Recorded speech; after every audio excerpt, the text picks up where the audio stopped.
Halo, Assalamualaikum semuanya, Sobat Ambis dimanapun berada. Pada kesempatan kali ini kita akan melanjutkan pembahasan soal pretest OSNP Ekonomi, di mana pada soal ini kita akan lanjutkan part berikutnya ya, part keempat, bagaimana kita mengerjakan soal simulasi OSNP Ekonomi tahun 2022 ini. Nah, teman-teman semuanya dimanapun berada, kita akan langsung membahas soal nomor 16.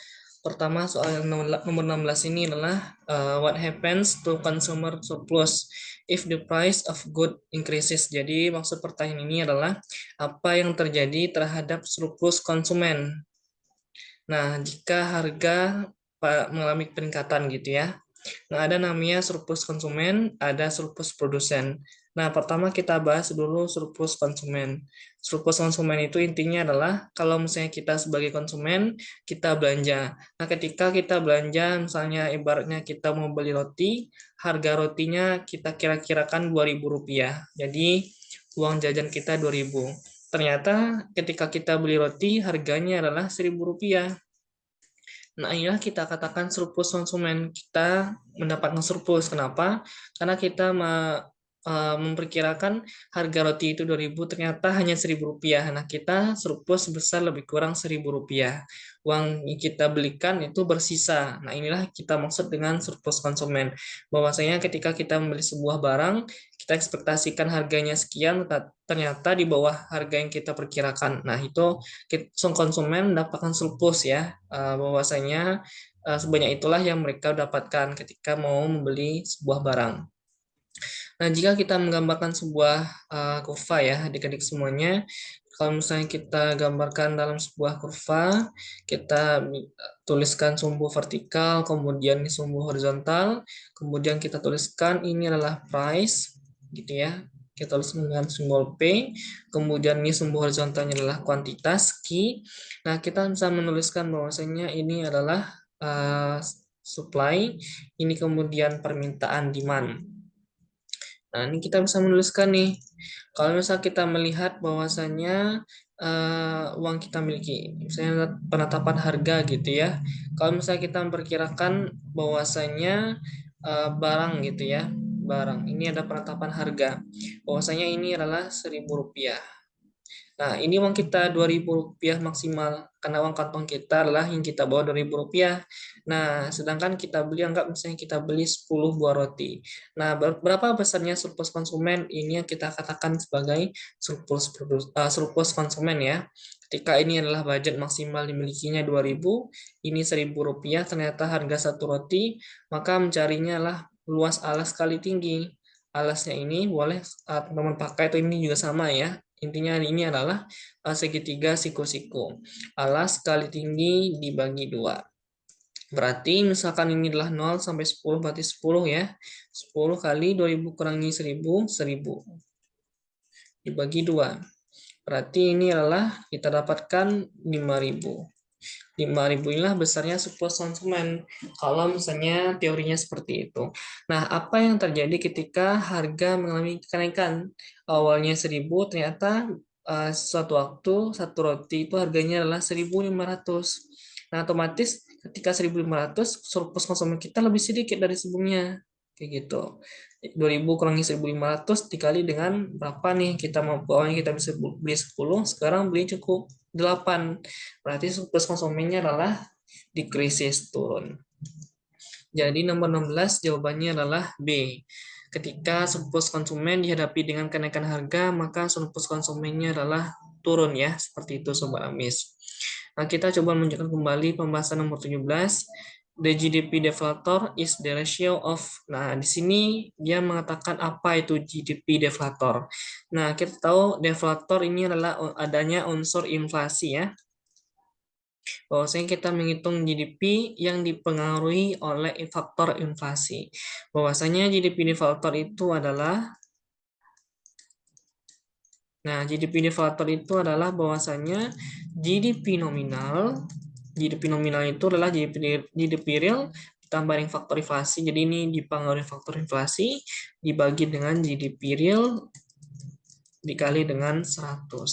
Jadi itulah rumus untuk mencari faktor GDP deflator ya, GDP yang dipengaruhi oleh faktor inflasi. Jawaban yang tepat adalah D, nominal GDP to real GDP multiplied by 100.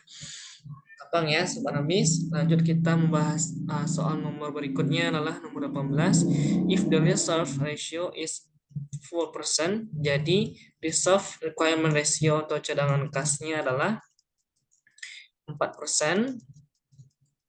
maka money multiplier-nya adalah, nah di sini ada sebuah rumus untuk mencari money multiplier itu adalah bahwasanya rumusnya 1 per reserve ratio. Itu udah sebuah ketentuan ya Sobat Ambis. Nah, berarti kalau mencari money multiplier ini berarti 1 per reserve ratio-nya adalah 4%, berarti 1 dibagi 0,04. 1 dibagi 0,04 jawabannya adalah 25. Jadi nomor 18 jawabannya adalah A. Untuk mencari money multiplier, rumusnya adalah 1 dibagi dengan reserve ratio. Nomor 18 jawabannya adalah A. Oke, masih cukup gampang ya. Kita melanjutkan soal nomor 19 dan 20. Nah, nomor 19 ini yaitu which of the following statement is correct. Nah, dari beberapa pernyataan ini manakah yang paling benar? Kita cek satu persatu. The price of a good rises causing the demand for another good to fall. Jadi, kenaikan harga itu terjadi disebabkan permintaan yang turun. Nah, ini kebalikan ya. Harga semakin mahal disebabkan ketika permintaan sebuah barang itu semakin tinggi. Artinya adalah dia increase bukan fall. Jadi nomor A jawabannya salah. Nomor B, during 2014, selama tahun 2014, income rose sharply for most Indonesia. Jadi pendapatan masyarakat Indonesia terjadi naik secara signifikan. This change will likely lead to increase in the price of normal inferior. Jadi di sini katanya adalah ini dipengaruhi atau mempengaruhi kenaikan harga baik barang normal maupun barang inferior. Nah, kita nggak tahu nih apakah barang inferior itu juga mempengaruhi income dan sebagainya. Nah, di sini selama 2018 terjadi kenaikan pendapatan belum tentu bisa otomatis meningkatkan atau menaikkan harga normal, tetapi di sini kenaikan pendapatan otomatis membuat harga normal ya barang normal juga mengalami peningkatan gitu. Kita nggak bisa melihat perubahan harga dari kenaikan pendapatan. Jadi ini adalah jawabannya adalah salah. Nomor C, two normal goods cannot be substitutes for each other. Jadi ada dua buah barang normal, misalkan kita ilustrasikan adalah satu barang normalnya beras, satu lagi dia adalah gandum. Dua barang normal tidak bisa mensubstitusi satu sama lainnya. Biasanya apa demikian? Karena biasanya barang normal ini adalah barang kebutuhan pokok. Jadi semuanya dibutuhkan. Artinya lah namanya kebutuhan pokok, permintaannya relatif biasanya lah tinggi. Jadi demand-nya adalah tinggi. Baik beras, permintaannya tinggi, gandum tinggi, jadi dia bersifat adalah saling meningkat gitu ya. Jadi barang normal itu terpisah dengan barang substitusi. Jadi barang normal ini dipengaruhi oleh income, sedangkan barang substitusi ini dipengaruhi oleh harga barang lain. Jadi ini tidak bisa kita sandingkan. Jawaban yang tepat adalah ini salah ya. Apa? Ini benar ya. Two normal goods cannot be substituted. Jadi tidak bisa disubstitusikan satu sama lain. Nomor 19 jawabannya adalah C. Oke, terakhir kita bahas soal nomor 20. Tax multiplier of a country is negatif 5. Berarti sini adalah faktor dari pajak ya.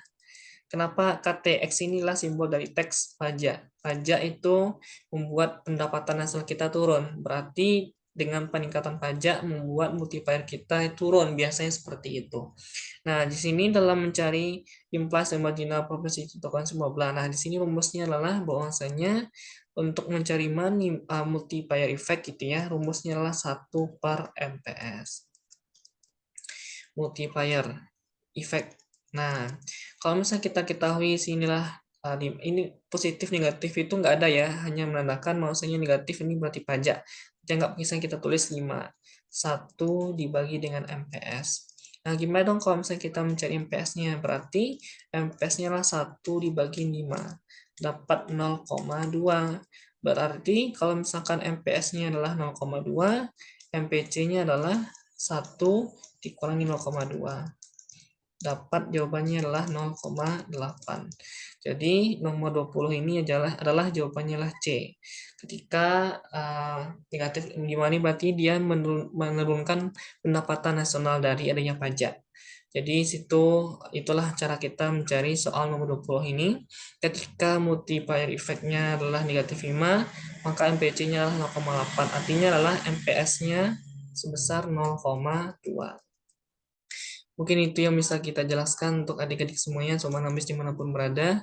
Semoga manfaat. Kita ketemu lagi di lain kesempatan. Assalamualaikum warahmatullahi wabarakatuh.